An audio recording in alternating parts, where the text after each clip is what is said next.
Welcome to Wellness Quarters, where wellness lives. My name is Gayle Nowak, and I'm your host, Wellness for All expert leader and communication and emotional wellness coach. The Wellness Universe is thrilled to bring you this inspiring interview series with our members as part of our Wellness for All program.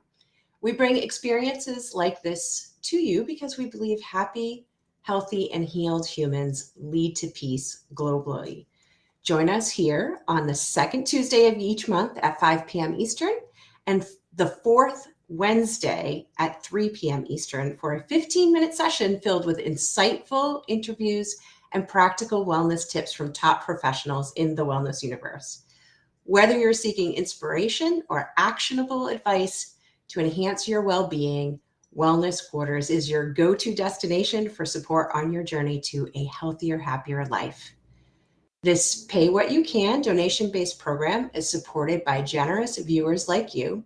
If you'd like to donate, you can do that now, after we're done, or anytime in the future using the link that I'll pop into the chat. And special thanks to everyone who's already donated.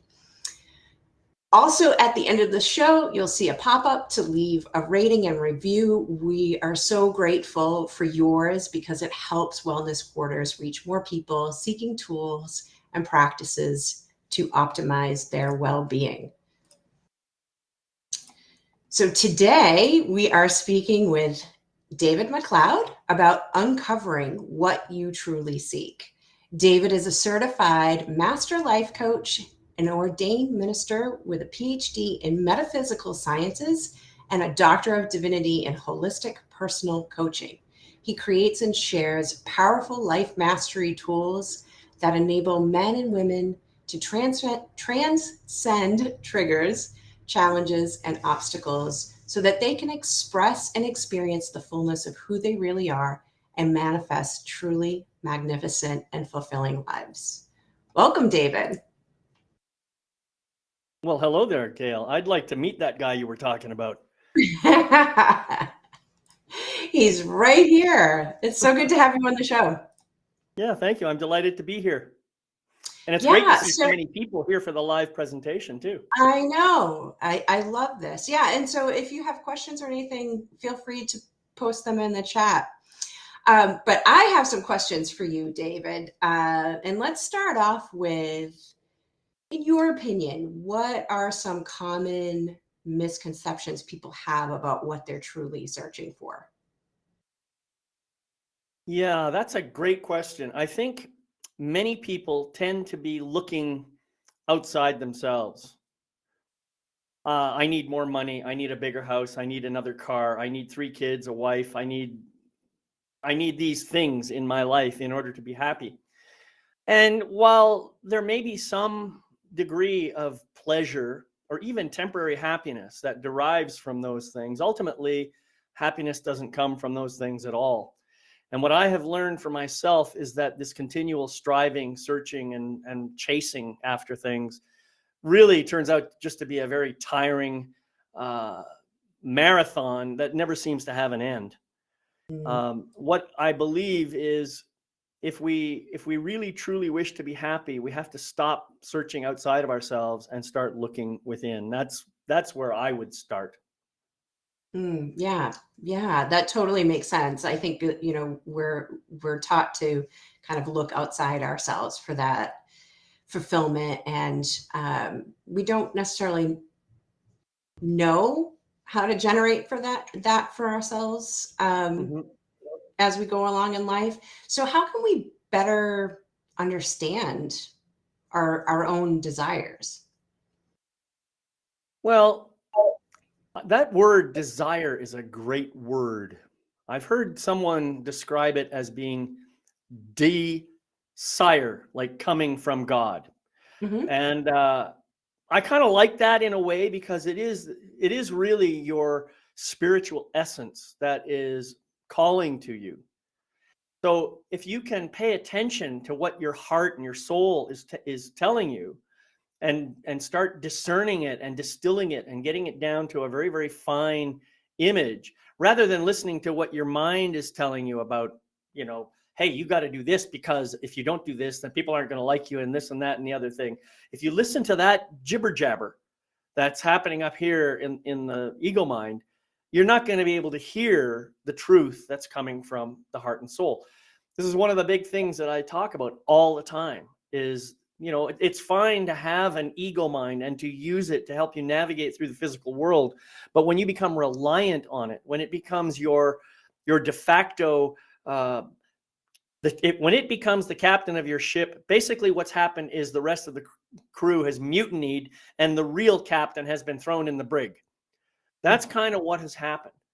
And meanwhile, that's your heart and soul that you're not paying attention to. You're allowing your ego mind to take control of the situation. You're not listening to your true essence, your true beingness, which is really the source of your desires, the source of your true passions, the source of your mission in life, if you like. So that's what I would say. That's how you kind of do it. You kind of quiet the ego mind and listen in to the heart and soul. Yeah, beautiful. And I love that you're speaking to true essence. You and I have done programs like this before, and so I know that this comes up a lot, and you speak to this a lot. And thank you for sharing more about what that means for you, kind of what that looks like for you. And I'm curious if you have a personal experience around that, and how did you tap into your own true essence? Oh, I thought this was going to be like a 2-minute answer, but you've asked me for my life story. No. You can give us the headline. I'll try to keep this short. But I went through a challenging lifetime, from the time I was born until the time I was probably in my 40s, where the conditioning of the world, and in particular the conditioning of my parents, really influenced the way I was showing up. And the side effect of that was that I was my real essence, my true me was getting lost in that picture. I was abdicating my true essence in order to put on all these masks and costumes and stuff to fit in the way I believed that the world wanted me to show up. So it was a pathway, even though I was promised, I had this carrot of happiness just slightly beyond my reach, that if I kept going, I would get that happiness. It never happened. I never actually got to feel true happiness. So it was in 1995 actually that I went through a major upheaval in my life. I ended up, divorcing my wife, leaving my university, separating from my family, doing everything, basically escaping from what I thought was a toxic situation, and heading off to California, where I then became connected to gurus, teachers, workshop leaders, seminar teachers, you name it. And I began to do the work, the inner work necessary to unravel all these really complicated, mixed up belief systems, until eventually in May of 2003, I had a magnificent, fantastic, visceral experience where I basically released all that crap that I had pushed into myself and was able to get back down to the truth of who I really am. And in that experience, it was such a powerful experience. I actually was standing in a circle of men, and I had the experience that the men in the circle just kind of faded into like ghostly images of people. And all I could feel was this beautiful, it was a gold blue energy that was kind of going back and forth between us. And it was in that moment that I realized, oh, we are all one isn't just a bumper sticker. It's an absolute truth, because I felt connected to everyone in that room. And in fact, I could feel that energy stretching way beyond that room. And the other thing that happened was I started to feel a sense of love for myself, love that I hadn't actually felt towards myself ever, I don't think, in my, at least not in my, I couldn't remember ever having that feeling. So it was in that moment that I was able to come to an understanding that I am far more than just all these stories and things that I make up about myself. And I began to do deeper investigation to find out, okay, who am I really? And that is when I began to understand that I, just like you and like everybody else who's on this program, am a divine, magnificent, unlimited spiritual being of light and love. And I just happen to be having this temporary human experience on this physical plane. And once I realized that, then I was able to get to the truth of not only who I am, but why I am here. And so my mission kind of unfolded from all of that. It all just kind of came into awareness, you know. And I don't know if that would have happened had I not gone through that first 40 years of, well, what turned out to be kind of miserable, you know. You understand what I'm saying? So it was a complex path, not something that I can just quickly describe here in a, 2 or 3 minute sentence, but that's kind of the story. Yeah. Well, great job taking something that took a long time and is kind of a complex journey. And I really love that, because a lot of our journeys of healing and awakening don't happen in that aha instant moment. They unfold over time. And so I really appreciate you sharing that with us. And what I'm hearing too, David, is that you are what you were looking for. We are what we're actually seeking. It's really tapping into that true essence that you speak of, tapping into that self-love, that self-compassion that allows us to then connect outside. It's almost like an inside out versus an outside in process. Mm-hmm. Yeah, no, that's beautiful. I like that. And that phrase, I am the one I'm looking for, I actually wrote a song about that with my youngest son. We wrote this song, and it was called "The Circle is Complete." And we have a line in the circle: "We are the ones we're looking for. You are the one you're looking for, and I am the one I'm looking for." And I think you've just said it so perfectly. That's ultimately what we are looking for, is our true essence, our true nature.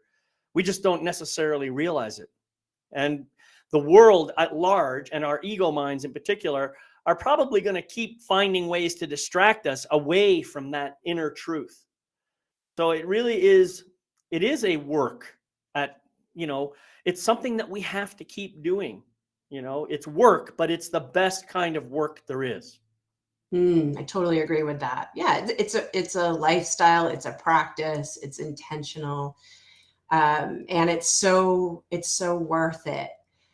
And I know you've been on this journey for a while now. Like this is a part of who you are. But if someone is hearing this for the first time and they're just getting that awareness of like, oh, wait a minute, like I'm the one I'm looking for. What does that mean? And how do I get started tapping into my heart's desire, tapping into my true essence? What advice would you give to people? I think so. We have these two key questions that have plagued philosophers for years. Who are you and why are you here? Or who am I and why am I here? These are the most important questions of all. They're the only questions that actually matter. And so my invitation to anybody, who, whether you're getting started on this or not, is just ask the question, okay, who am I? And wait and see what happens. Who am I? Now, often the first thing that's going to come up is, oh, I'm David. Of course, that's your name. Thank you. Now, who are you? I'm a man, I'm a woman, I'm whatever. Thank you. Who are you? I'm a teacher. Thank you. Who are you? Now, by now, you're already starting to get a little irritated because I'm not paying attention to the roles that you're telling me. You're starting to get irritated and you're starting to say, I'm angry. Thank you. Who are you? Just keep doing that. And you can look in the mirror and ask yourself these questions, or you can go silent into meditation and ask the questions. And one of my most favorite meditations is I actually submerge myself into what I imagine to be a darkness. And I think of myself as a big onion. And I ask myself, who am I? And I just say whatever happens. And then I imagine that layer peeling away while I'm in my meditation. And then I'll say, thank you. Who are you? And I just listen. Let my soul speak as much as possible and wait for that to come. And then another layer, I peel that off.